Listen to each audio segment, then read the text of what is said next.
스타 소상공인, 성공하는 기업가형 소상공인으로 가는 길, 저희가 가장 빠르고 안전한 길로 안내해드리겠습니다. 반갑습니다. CCBB 시즌2 진행을 맡은 MC 서태훈입니다. 안녕하세요. 네. 안녕하세요. 한국고용노동교육원의 최용기 교수입니다. 만나서 반갑습니다. 안녕합니다. 소상공인의 입장에서 모든 것을 열심히 배우고 가겠습니다. 20년차 소상공인 강병수입니다. 반갑습니다. 네, 반갑습니다. 알바생의 입장에서 궁금한 모든 걸 확실히 질문하고 가겠습니다.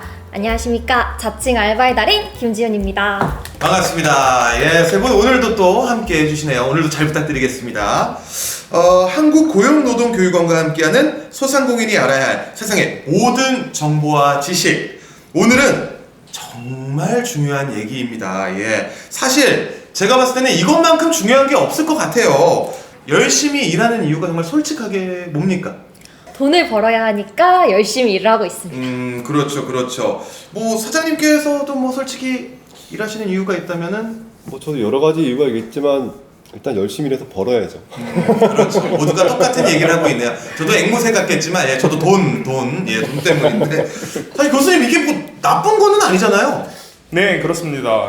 사람들이 뭐 일을 하는 이유에는 뭐 여러 가지가 이유가 있을 수도 있겠지만은 가장 기본적인 것 중에 하나는 일을 통해서 임금을 얻는다는데 그 목표가 있을 것입니다. 그렇죠. 사실은 뭐 돈을 벌어야 뭐 생활을 영위하고 뭐 또 밥도 먹고, 예, 친구도 만나고 하는 거 아니겠습니까?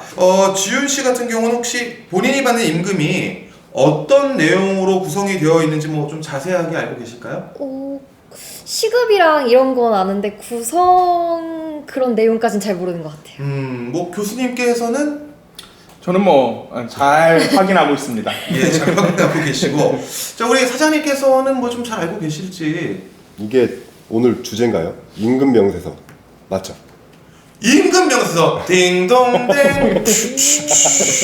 자, 근로자에게 지급한 임금, 상여금, 각종 수당에 대해 작성한 서식을 임금 명세서라고 하는데요. 요거 받아보신 적이 없으실까요? 네, 제가 정규 직원이 아니라서 그런지 받은 적이 없는 것 같아요. 잠깐 약간 질문을 좀 바꿔서 한번 드려볼게요. 이번 달 내 월급이 왜 이 금액이 나왔는지 그런 건 뭐 어떻게 확인을 하실까요? 평소엔 제가 며칠 몇 시간 일했다 이런 건 제가 잘 체크하는데 사장님께서 보너스 같은 거 주실 때 있어요. 그럴 때는 이제 사장님이 챙겨서 줬다라고 얘기만 들었습니다. 그러니까 지금 이 방금 말씀하신 이 설명을 임금 명세서로 작성을 해서 주셨으면은 100점. 그렇죠. 아직 근데 좀 모르시는 분들이 확실히 좀 계신 것 같습니다. 그래서 오늘은 우리 사장님들이 특히 좀 잘 오늘 집중해서 보시면 좋을 것 같습니다. 자, 교수님, 임금 명세서 교부가 의무화가 된 게 맞죠? 네, 그렇습니다. 2021년 11월 19일부터 임금명세서 교부가 의무화되었습니다. 그래서 직원이 있는 모든 사업장에서는 월급을 지급할 때 그 세부 내역이 담긴 임금명세서를 함께 전달을 해야 되는데요. 이것은 뭐 5인 미만 사업장이든 뭐 일용직이든 파트타임이든 뭐 아르바이트든 이런 모두에게 임금명세서를 교부해야 합니다. 그렇군요.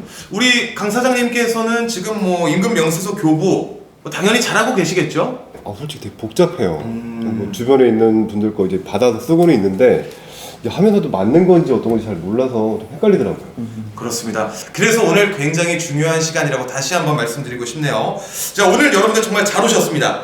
임금 명세서에 관한 모든 것 오늘 이 자리에서 저희가 낱낱이 디테일하게 잘 알려드리도록 하겠습니다. 물론 제가 아니라 우리 교수님께서요.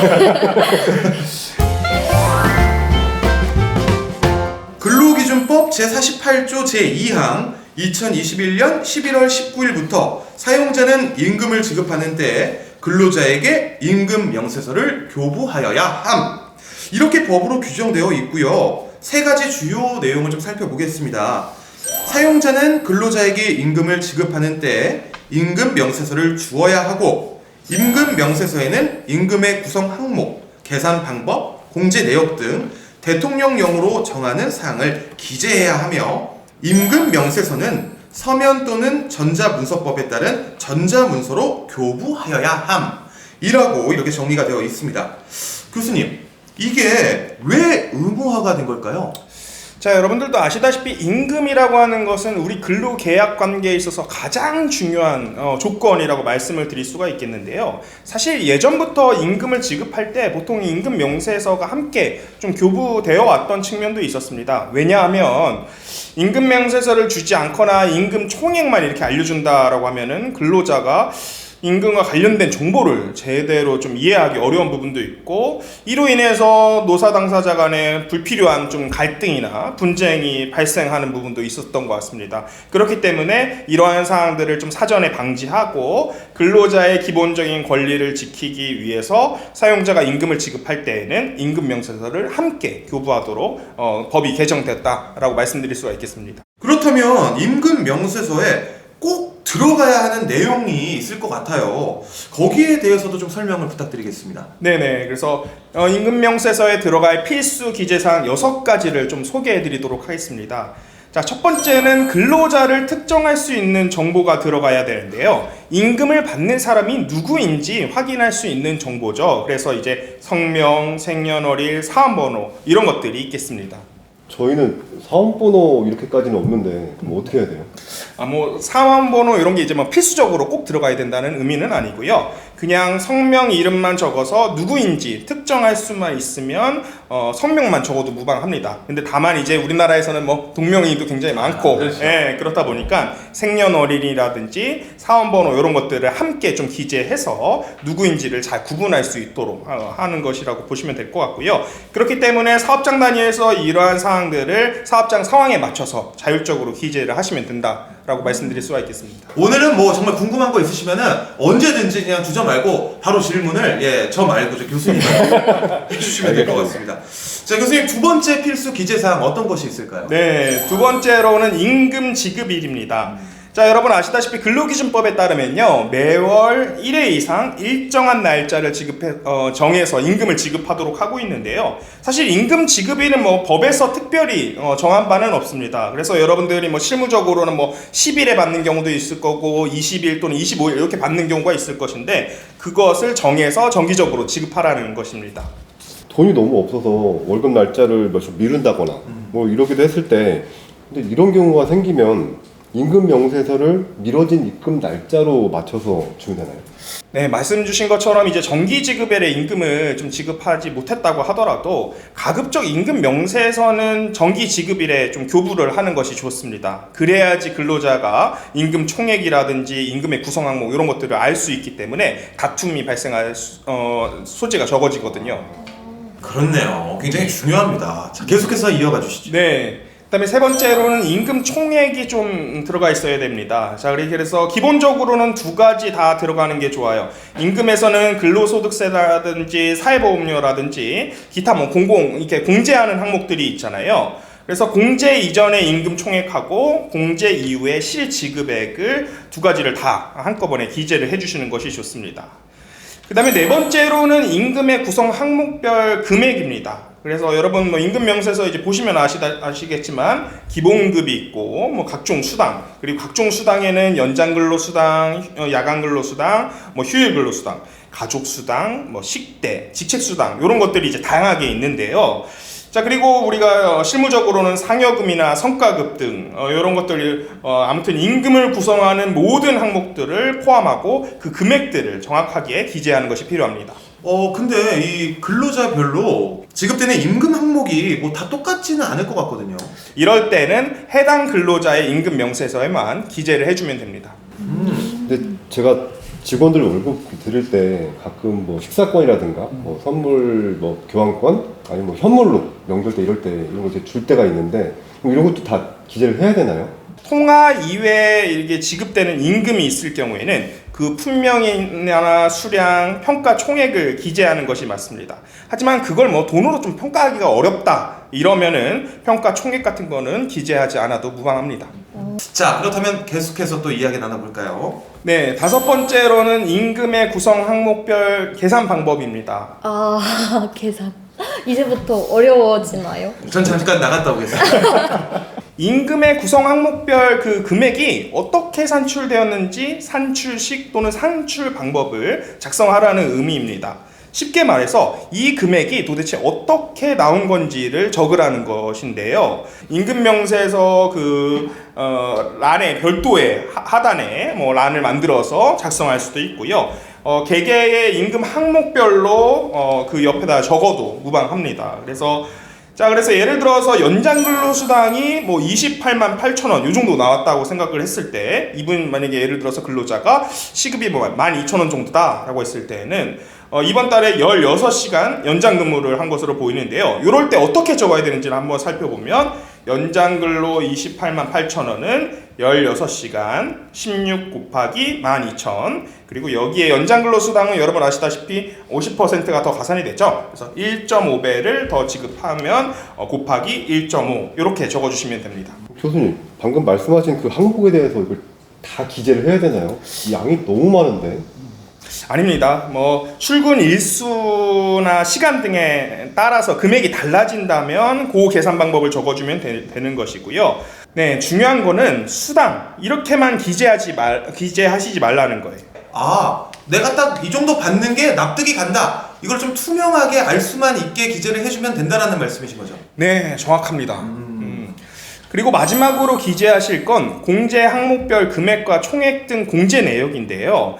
자, 우리 근로기준법에서는 법령이나 단체협약에 특별한 규정이 있는 경우에는 임금의 일부를 공제해서 지급할 수 있도록 하고 있고, 그 다음에 이러한 규정에 따라서 임금을 일부 공제했을 경우에는 그 항목과 금액을 적으라는 것입니다.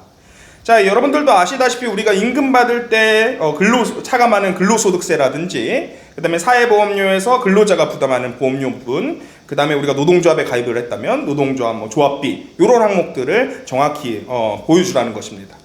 그럼 그 공제되는 항목에 대해서도 계산 방법에 대해서 좀 기재를 해야 되지 않을까요? 보험료가 이렇게 산정이 됐다, 뭐 이런 식으로. 사실 그렇게 하면은 굉장히 사업자분들이 굉장히 부담을 느끼실 건데요. 사회보험료 같은 경우는 따로 적으시지 않아도 됩니다. 왜냐하면 법률에서 그 요율을 별도로 정하고 있기 때문에 금액하고 총액만 적어주셔도 무방합니다. 그렇군요. 그렇다면은 이거를 이제 배운 거를 제가 작성을 해야 되잖아요.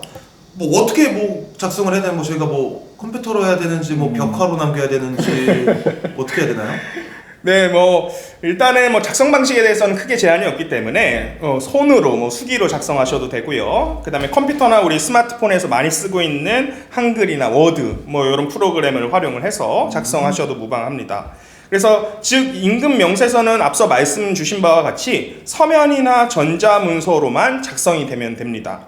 그리고 교부할 때, 이제 교부라는 뜻이 이제 뭔가 내어준다 이런 뜻이잖아요. 그때는 여러 가지 이제 방식이 다 가능합니다. 직접 전달하는 것도 가능하고요. 그다음에 메일이나 문자, 그다음에 최근에 우리 자주 활용하는 이런 어떤 SNS나 카톡 이런 것들도 다 된다라고 말씀을 드릴 수가 있겠고요. 그다음에 기업 같은 경우는 사내 전산망에 이렇게 업로드를 해서 근로자들이 접근을 해서 확인하는 방법도 가능을 합니다. 그래서 중요한 것은 이 임금 명세서가 최종적으로 작성된 다음에 누구든지 이렇게 수정할 수 없는 방식으로 잘 이제 저장, 배포하는 것이 중요하다라고 말씀을 드릴 수가 있겠고요. 그래서 현실적으로는 문서로 일단 작성을 하고 PDF로 전환을 해서 보통 전달을 하고 있습니다. 그럼 임금 명세서를 이런 방식으로 저런 방식으로 주겠다, 이것도 사전에 협의가 필요한가요? 그런 건 아닙니다. 네, 교부 방식에 대해서는 근로자의 동의가 필요한 사항은 아니라고 말씀을 드릴 수가 있겠어요. 근데 다만 이제 근로자가 아무래도 이제 중요한 근로 조건이다 보니까 직접 확인할 수 있는 방법이면 좋을 것 같습니다. 그래서 예를 들어서 문자 메시지나 메일 같은 경우도 우리가 반송되는 경우가 가끔 있잖아요. 그렇기 때문에 잘 도착했는지 이런 확인하는 방법이 함께 강구될 필요가 있겠습니다. 저희 이번 달에 퇴사하는 분이 한 분 계시거든요. 근데 지급일이 월급 나가기 전이에요. 이럴 때는 언제 드리는 게 좋아요? 자, 여러분들도 아시다시피 우리 근로기준법에 따르면은 근로자가 퇴직을 하게 되면은 14일 이내 금품을 청산하도록 하고 있습니다. 그래서 이때 관련 내역을 좀 정산해서 교부를 하시는 것이 좋을 것 같습니다. 저 질문 있는데 지키지 않으면 제재가 있나요? 물론 제재 있습니다. 네, 임금 명세서를 교부하지 않은 사용자에게는 500만 원 이하의 과태료를 부과하고 있습니다. 그리고 이때 근로자 1명을 기준으로 1차 때는 30만 원, 2차 때는 50만 원, 3차 이상이면 100만 원 이렇게 과태료가 부과될 수 있습니다. 지훈님 가서 오늘 사장님한테 바로 말씀드리세요. 네, 지금 마음이 너무 급해요. 빨리 끝나고 전화드려야 될 것 같아요. 자, 그리고 임금 명세서 기재사항을 적지 않거나 사실과 다르게 적어서 교부한 경우에도 과태료가 부과될 수 있습니다. 그래서 아까 말씀드린 바와 같이 근로자 한 명당 1차 시에는 20만 원, 2차 시에는 30만 원, 3차 시 이상에는 50만 원이 과태료가 부과될 수 있으니까 제대로 작성해서 교부하시길 바랍니다. 자, 그럼 이번에는요, 실제 임금 명세서 샘플을 저희가 보면서 어떻게 작성하는지 요령을 한번 살펴보도록 하겠습니다. 자, 임금 명세서와 관련돼서 뭐 별도의 법정 서식은 없습니다. 그래서 다양한 좀 사례를 한번 보여드릴게요. 각 사업장의 좀 사정에 맞게 좀 활용하시면 될 것 같은데요. 자, 보실까요?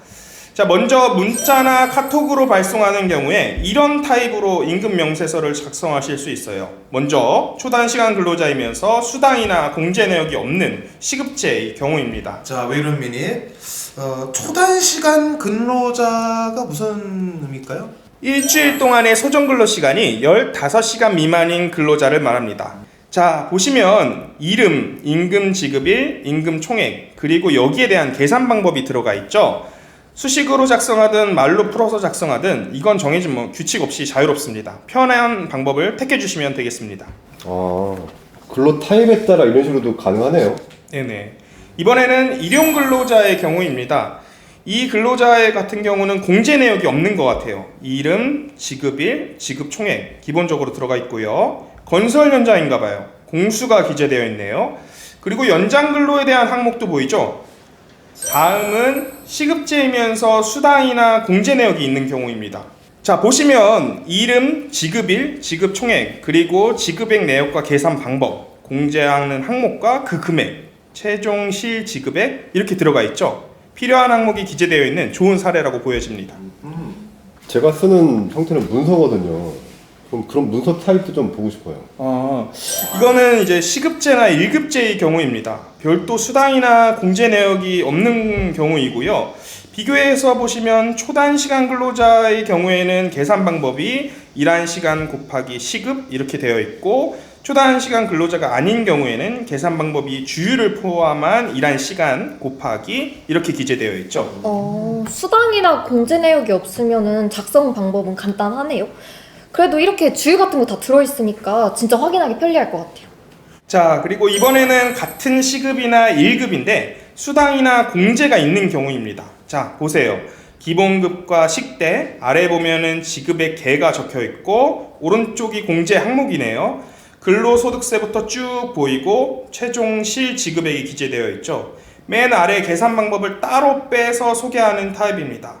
자, 아까 말씀드린 바와 같이 계산 방법을 이렇게 따로 빼지 않고 항목 아래에 바로 기재하는 것도 가능합니다. 보시면 이런 형태가 되겠죠.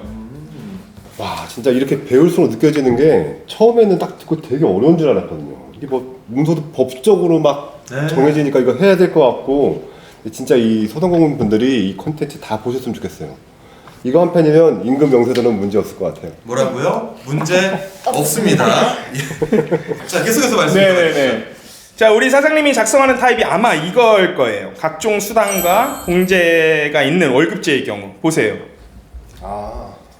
자, 이름, 사번, 부서, 직급, 근로자를 특정할 수 있는 정보들이고요. 지급되는 금액의 항목, 기본급부터 시작해서 각종 수당과 식대, 그리고 지급의 개, 옆에 공제 항목 보시면 소득세부터 노동조합비까지 공제되는 금액, 그리고 총 합계, 그래서 실수령액이 이만큼이다. 이렇게 정리가 잘 되어 있어요. 그리고 맨 아래 계산 방법이 기재되어 있죠. 각 수당의 금액이 어떻게 산출된 것인지 수식으로 정리해 놨습니다. 이것도 한번 보실까요? 같은 경우인데 맨 아래 계산 방법란에 공통적인 계산식을 기재하고 바로 위에 관련 정보를 이렇게 별도로 기재하고 있어요. 이런 타입도 가능하다. 이렇게 아시면 되겠습니다. 자, 2021년 11월 19일자로 의무화가 결정된 임금 명세서. 교수님, 사실 이게 잘 지켜지고 있는지가 좀 궁금하네요. 그래서 제도가 새롭게 의무화되고 나서 딱 1년 후에 이제 조사를 해봤어요. 그래서 네. 전국 만 19세 이상 직장인 1000명을 대상으로 조사를 해봤더니 22.6%, 10명 중에 2명 정도는 아직까지도 임금 명세서를 받지 못하는 것으로 드러났습니다. 완벽하게 지켜졌으면 좋았을 텐데 아쉬워요. 그래서 임금 명세서를 교부받지 못한 응답자들을 그 특성별로 좀 살펴봤더니 좀 아쉽게도 비정규직이거나 5인 미만 사업장에 종사하시는 분들일수록 임금 명세서를 받지 못한 비율이 높은 것으로 조사되었습니다. 예, 좀 아쉬운 부분이긴 한데 그럼 저희가 이 부분에 관련해서 실제 사례들을 한번 모아봤거든요. 한번 만나볼까요? 카페에서 근무하고 있습니다. 이번 주에 약속된 근로시간보다 초과로 일을 했어요. 그런데 급여를 받아보니 평소와 같은 금액이 입금됐더라고요. 매니저님한테 물어봤더니 본인은 제대로 근로시간을 계산해서 올렸는데 세무사 사무실에서 문제가 발생한 것 같다고 알아보고 연락 주겠다는 말만 되풀이합니다. 휴. 이게 비슷한 사연이 또 접수가 됐거든요. 저는 치과에서 간호조무사로 일하는 30대입니다. 지난달에 뒤늦게 코로나에 확진이 되어서 회사에 얘기했더니 닷새 동안 쉬라고 하시더라고요. 아무래도 의료기관이다 보니 그리고 한 달 뒤에 월급이 들어왔는데 너무 적게 들어온 거예요. 저희 회사는 임금 명세서를 주지 않아서 왜 이렇게 월급이 줄었는지 확인할 길이 없습니다. 너무 답답하네요. 사연에 너무 감정이입됐어요. 난 제대로 일했는데 받은 돈이 생각과 너무 다르면 이걸 확인할 방법도 없고 얼마나 답답해요. 사실 그래서 우리가 임금 명세서를 교부해야 되는 이유가 바로 여기에 있습니다. 사실 임금 명세서만 제대로 지급을 했다면 이런 문제들은 아주 손쉽게 해결될 수 있거든요. 솔직히 말씀드리면 저는 임금 명세서를 주라고 하니까 그냥 준 거거든요. 근데 이렇게 사례로 들으니까 왜 필요한지 확실히 체감이 오네요. 그래서 사실 임금 명세서가 단순히 근로자만을 위해서 의무화된 것은 아닙니다. 사업주 입장에서도 이러한 오해를 좀 없앨 수도 있고 투명한 또 경영을 또 도모할 수 있도록 도와주기 때문에 어떻게 보면 노사 당사자 모두에게 필요한 제도라고 보실 수 있겠습니다. 네, 그렇군요. 우리 지훈님한테 지금 사연이 또 도착한 것 같은데 읽어주시죠. 안녕하세요. 작은 식당에서 근무하는 20대 직장인입니다. 저는 임금 명세서가 뭔지도 몰랐고 이런 걸 주는 것도 몰랐어요. 그런데 어느 날 제가 구독하는 직장인 유튜버가 본인의 임금 명세서를 공개하더라고요.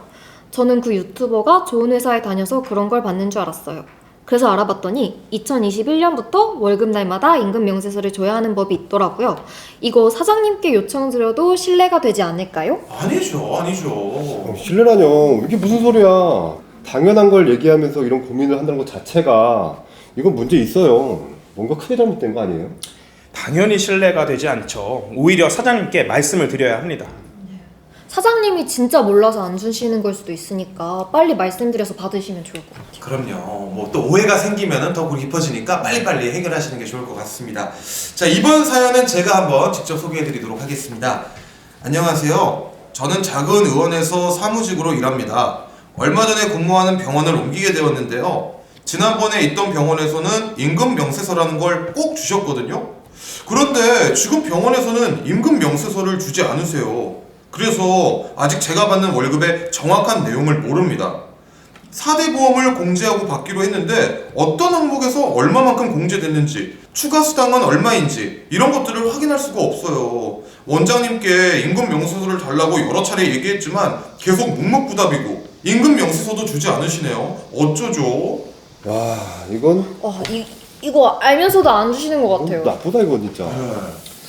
임금 명세서를 교부하지 않을 경우에는 최대 500만 원 이하의 과태료가 부과될 수 있기 때문에 사업주로서는 특히 조심할 필요가 있어 보입니다. 거기에 근로자 명당 붙는 과태료가 있으니까 아유, 사장님 얼른 정신 차려야겠는데요. 아니 근데 저 약간 또 문득 든 생각이 이 사연을 좀 듣다 보니까 이런 좀 궁금증이 생겼습니다. 임금 명세서를 잘 받았는데 내가 체크를 따로 해봤던 거랑 내용이 틀리고 뭐 금액적으로 좀 차이가 있는 게 발견이 됐습니다. 자, 이럴 때는 뭐 어떻게 하면 좋을까요? 네, 임금 명세서의 기재 내용이 사실과 다르다면 사업주에게 그 내용에 대한 확인을 요청할 수 있고 근로 시간이라든지 근무 현황 등을 다시 객관적으로 확인을 해서 임금이 제대로 산정된 것인지를 살펴볼 필요가 있어 보입니다. 자, 임금 명세서에 대한 모든 것을 알아보고 있습니다. 임금명세서의 개념부터 작성 방법, 관련 현황까지 다양한 이야기들을 한번 나눠봤는데요. 이번에는요, 우리 소상공인 분들께서 궁금해하실 만한 것들, 임금명세서 작성과 관련한 질문들을 들어봤습니다. 증문즉답, 임금명세서, 이것이 알고 싶다. 다양한 궁금증에 대해 바로바로 저희가 즉석에서 솔루션을 드리도록 할 텐데요. 첫 번째 질문부터 한번 들어볼까요? 사내 동호회비를 임금에서 공제하는데 가입 동호회가 여러 개인 경우 동호회비로 한 번에 묶어서 기재해도 되나요? 각각 기재하셔야 됩니다. 임금의 일부를 공제한 경우에는 근로자가 그 공제 내역을 알 수 있도록 임금 명세서에 공제된 항목별로 각각 기재하시는 게 맞습니다. 해결. 월급제로 고정된 기본급을 받고 있는데 해당 월에 정직, 감봉, 결근, 휴업 등으로 기본급 금액이 변동되었습니다. 이런 경우에도 별도 계산 방법을 기재해야 할까요? 그렇습니다. 일반적으로 고정된 기본급을 받고 있는 월급제의 경우에는 별도로 계산 방법을 적지 않아도 되지만 정직, 감봉, 결근, 휴업 등으로 해당 월의 기본급 금액이 달라지게 되는 경우에는 출근 일수, 시간 등에 따라서 구성 항목별 금액이 달라지는 경우에 해당하게 됩니다. 그러므로 이때에는 계산 방법을 기재하셔야 됩니다. 좋습니다. 자, 그럼 다른 질문 드려볼게요. 해당 월에 연장 근로를 하였으나 연장 근로수당 대신 보상휴가로 대체한 경우 연장 근로수당을 별도로 명시하지 않아도 될까요? 네, 기재하지 않으셔도 될 것 같습니다. 연장 근로수당 대신 보상휴가를 부여하는 경우에는 연장 근로수당이 따로 발생하지가 않잖아요. 이럴 때는 별도의 계산 방법을 기재하시지 않아도 됩니다. 해당 월에 연장 근로는 하지 않았지만 보상휴가를 사용하지 않아 미사용 수당이 지급된 경우입니다. 이때 계산 방법에 연장 근로시간 수를 기재해야 할까요? 네, 이때는 기재해야 합니다. 보상휴가를 사용하지 않아서 수당으로 지급된 경우에는 임금 구성 항목에 보상휴가 미사용 수당 항목 및 금액을 적고 해당 금액에 따른 연장 근로시간 수를 포함하여 계산 방법을 적어주시면 되겠습니다. 대학 강사의 경우 한 학기 총 근로시간 수에 따른 임금 총액을 정한 후 해당 계열로 나누어 매월 임금을 강사료 항목으로 지급합니다. 이와 같이 해당 월의 실제 근로시간 수와 임금 산출 시 근로시간이 달라지는 경우 계산 방법을 어떻게 적용하면 될까요? 강사 같은 경우는 실제 지급되는 강사료 금액에 해당하는 계산 방법을 기재하되 지금 강사료 산출의 기준이 되는 근로시간 수와 해당 월의 실제 근로시간 수가 다르잖아요. 필요한 경우에는 두 가지를 함께 적는 것이 좋습니다. 그렇군요. 자, 계속해서 다른 질문입니다. 건설 현장입니다. 건설 현장의 경우 공수에 따라 임금을 지급하는 경우가 많은데 이 경우 임금 계산 방법을 어떻게 기재하나요? 보통 이제 건설 현장에서는 일반적으로 근로계약을 체결할 때 8시간을 1공수로 보고 임금을 계산해 지급하는 경우가 많습니다. 이런 경우에는 이제 연장 근로를 하더라도 연장 근로 시간 대신 공수를 기재하는 것도 가능합니다. 사내 인트라넷을 통해 임금 명세서를 교부하고 있는데 출력할 수 있어야만 교부로 볼 수 있나요? 그것은 아닙니다. 사용자가 사내 전산망의 정보 시스템을 통해서 임금 명세서를 올리고 근로자가 개별적으로 부여받은 아이디로 로그인해서 자유롭게 열람하고 출력할 수 있다면 임금 명세서를 교부한 것으로 볼 수 있습니다. 사내 인트라넷에 임금 명세서를 올렸는데 근로자가 확인을 하지 않았을 경우 임금 명세서를 지급한 건가요? 지급하지 않은 건가요? 실제로 근로자들이 이렇게 일일이 다 이제 들어가시지는 확인은 잘 하시진 않는데요. 일단 사내 전산망에 그 입력한 시점에 임금 명세서를 교부했다고 볼 수 있습니다. 그러니까 적절한 방식으로 임금 명세서를 교부했다면 근로자가 꼭 확인을 해야 된다 이런 의미는 아니다라고 말씀을 드릴 수가 있겠고요. 다만 근로자가 임금 명세서가 교부됐다는 사실을 알 수 있도록 충분한 안내와 좀 고지가 필요할 것 같습니다. 예, 마지막 질문입니다. 발생해서는 안 되겠지만 혹시 몰라서 들어온 질문인데요. 임금 명세서 교부 의무 위반에 따른 과태료는 근로자 1인당 부과되는 건가요? 아니면 사업장별 1회 위반으로 부과되는 건가요?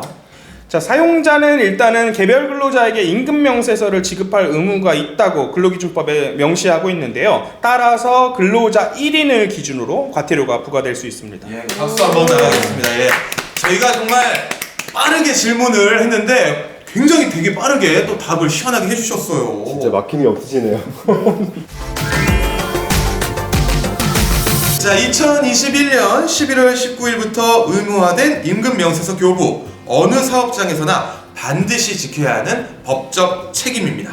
자, 앞서 말씀드렸지만은 근로자에게만 좋은 게 아닙니다. 투명한 경영을 통해서 사업주와 근로자 모두가 신뢰를 쌓을 수 있다는 점에서 우리 소상인 공인분들도 굉장히 도움이 되는 규정입니다. 꼭 준수하시길 바랍니다.